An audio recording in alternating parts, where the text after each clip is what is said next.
Monza isn't just a racetrack, it's a relic, a monument to speed, built when the world still moved on steam and telegrams, a time when danger wasn't a side effect of racing, it was the whole point. In 1922, the Italian Automobile Club had a vision. Not just a racetrack, the racetrack, a proving ground for Italy's rising auto industry. A message to the rest of Europe: we're not here to participate, we're here to dominate. So they chose a royal park outside Milan, Parco di Monza, and broke ground, and then they sprinted. 110 days, that's all it took. 2 layouts, 10 kilometers, just pickaxes, ambition, and a deadline that sounded like a joke. It became the world's 3rd permanent racetrack, after Brooklands and Indy. But unlike those, Monza wasn't wrapped in caution tape. It was forged in bravado. This was the Wild West of motorsport. Open cockpits, no belts, no fire suits. Crash, and you went airborne. Flip, and you just hoped no one caught it in real time.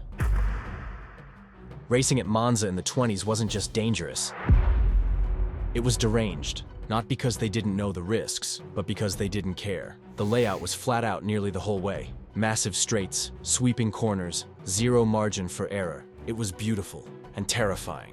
They didn't even pretend it was safe, because back then, speed was the show. And risk, that was just part of the ticket. It drew the best drivers in Europe, and with every checkered flag came another funeral, and Monza just kept going. The faster it got, the deeper it carved into legend. This wasn't just Italy's cathedral of speed, it was its sacrificial altar, and the gods of racing were hungry. By the 1950s, Formula One was evolving. Faster cars, bigger crowds, louder engines, and Monza, it was falling behind. Across the ocean, the Indianapolis 500 was stealing the spotlight. American cars were pushing 160 miles per hour on ovals built for nothing but speed. And the world was watching. That didn't sit well with the Italians. So Monza had a choice: upgrade the road circuit, or do something completely insane. They chose insane. In 1955, they started building a high-speed oval Europe had never seen. 2 towering concrete parabolas, 38 degrees of banking, so steep you could park sideways and not slide off. This wasn't a curve, it was a wall, and once it was done, they stitched it into the existing layout. Now Monza wasn't 1 track, it was 2. Half road course, half speed monument, a 10-kilometer Frankenstein's monster. It demanded everything. It wasn't a racetrack anymore. It was a test of bone density, reflexes, and how much madness you could stomach. F1 called it the combined layout. Drivers called it the torture chamber, because now you had to master both sweeping corners and a concrete slingshot that wanted to throw you into orbit.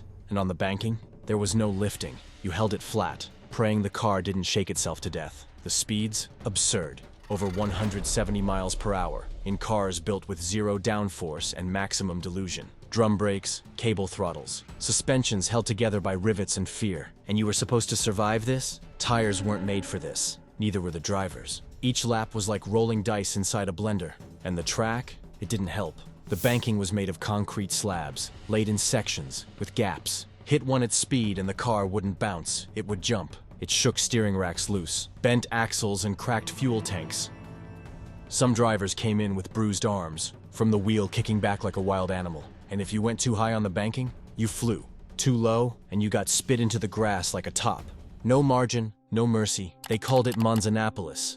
Part tribute and part provocation. A challenge. Let's see if the Americans can handle this. At first, it worked. 1957 and 1958, a 500-mile race. American teams showed up. Then they saw the track and left shaken. Jimmy Bryan, Tony Bettenhausen, legends. Even they weren't sure it was worth it. Because Monza's banking wasn't just fast, it was falling apart. And if your car didn't make it to the finish, that wasn't surprising. That was expected. Bryan is in front and is steadily pulling away. The crowd senses a double win for the Phoenix, Arizona Flash. Bryan has left the entire field with the checkered flag only a few miles ahead.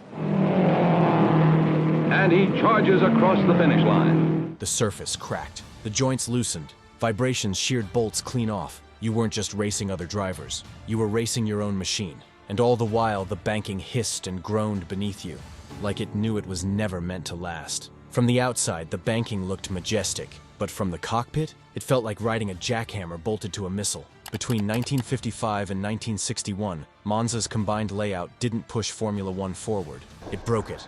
What was sold as the future of racing turned into a demolition derby with better branding. Every year, it got worse. Tires didn't just wear out, they exploded. Suspension snapped in half. Fuel tanks cracked from the stress. Drivers came in with bruised ribs and bleeding palms. One described it as driving over cobblestones with a grenade under your seat. The surface wasn't worn, it was hostile. The concrete slabs didn't align. Every seam felt like a curb. You'd fly onto the banking, and the car would rattle like it wanted to quit. Steering columns loosened, brakes overheated, chassis cracked, and the worst part? There was nowhere to go when it all failed. Minimal guardrails, no fencing, no runoff, just trees, grass, and crowds standing way too close. When something broke, and something always broke, you weren't a driver anymore. You were a passenger. Luck was your only mechanic. But Monza's danger wasn't just theoretical. It wasn't just crashes and broken cars. It was funerals and a pattern. Giulio Cabianca, 1954. He was testing a car on an empty track. The throttle jammed. The car shot through an open gate and hit a taxi waiting outside. 4 people died. They weren't racers. They weren't fans. Just unlucky enough to be there. No real investigation. No safety overhaul. Just more racing. Luigi Musso, 1958, pushing hard in a high-speed section, trying to keep pace. He lost control and crashed at Curva Vialoni. The car rolled. Musso didn't survive. Peter Collins, 2 months later. Same team, same section. He was leading the race when he clipped a curb. The Ferrari flipped. Collins was thrown and hit a tree. He died later in the hospital at 26 years old. Enzo Ferrari called him family. But the team was racing again the next weekend. Jo Bonnier, 1961. Spun on the banking during testing, survived. Others that week didn't. That year, 5 drivers died at Monza. Not in races, in testing, in practice laps. Moments that were supposed to be routine. And yet, no outcry, no changes. Just more speed. Too high, you'd fly off like a coin spun off the edge. Too low, you'd catch a seam and get launched sideways. The drivers didn't complain, they raged. Jack Brabham, Sterling Moss, Graham Hill. All of them said the same thing. This is suicide. British teams had enough. Cooper, BRM, Lotus. They refused to race the combined layout. They walked. And just like that, Monza went from a must-watch event to a half-empty grid. The Italian teams stayed. The Americans came for the spectacle. But the sport's elite, they wanted out. Because it wasn't just the cars falling apart. It was the illusion of control. You could be the best driver in the world. But if your tire gave out on that banking, none of it mattered. You weren't driving a car. You were riding a missile with a number on it. And don't forget, no seatbelts, no safety cells, no real protection. Crash at 170 miles per hour here, you don't walk away. And everyone knew it, even the organizers, though they pretended not to. So the question started forming. Was it worth it? Was this much speed worth the cost? Because by now, every lap came with a second thought, and those thoughts were getting louder.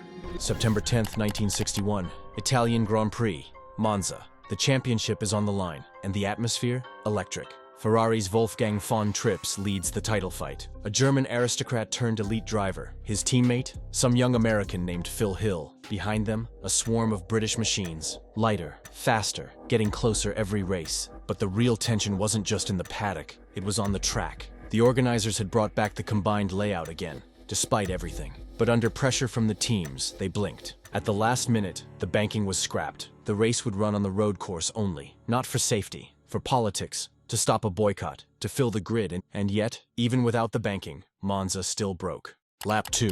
Von Trips and Jim Clark side by side heading toward Parabolica. And then, contact. Von Trips clips wheels and is launched into the air.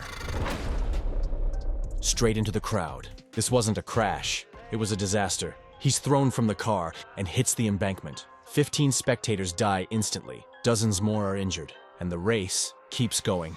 Phil Hill wins the title that day, but no one celebrates, because no one remembers the checkered flag. They remember the bodies on the grass, the chaos in the stands, and the silence that followed the screaming. For Formula One, that was the line. The myth cracked, and underneath it, there was just blood and disbelief. Even though the crash didn't happen on the banking, it cast a long shadow, a question carved into concrete. How did we let it get this far? The illusion that this was just dangerous fun shattered. By 1962, the banking was gone from the F1 calendar. No ceremony, no farewell, just gone. And Monza? It had to change. The track was shortened, slowed down, softened.